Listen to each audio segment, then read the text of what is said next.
ईश्वर ही ए समस्त सृष्टिर प्रतिबिंब बा आम एभली भी कही पारिबा ये सृष्टि ही ईश्वर।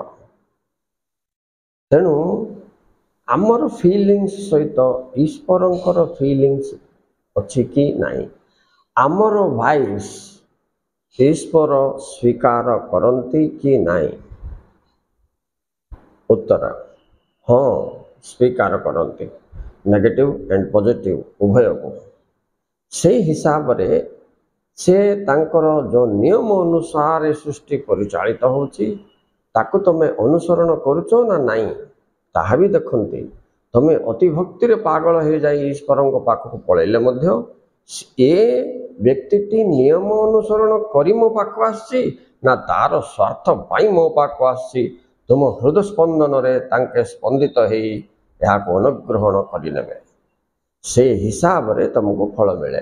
बेले बेले तुम मैंने केते लोक भावुथो मु एते पूजा कली, व्रत कली, अमुक कली, समक कली, प्रभु मत टिके हेले करुणा देखौ नांती, मोर परिवर्तन काईके आसुनी। बुझिबा को चेष्टा करो कोठी कारण अछि।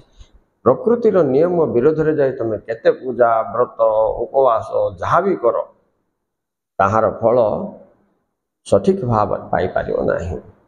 तेणु ईश्वर ही नियम, ईश्वर ही सृष्टि, सृष्टि नियम उपर आधारित, ईश्वर ही नियम, ईश्वर इमोशंस नुहे बोलिया जिनस को आपण माने मो बुद्धि और विवेक रे मु आपण को कहली, किंतु आपण बुद्धि और विवेक खटाई आ विषय टिके चिंतन करंतु।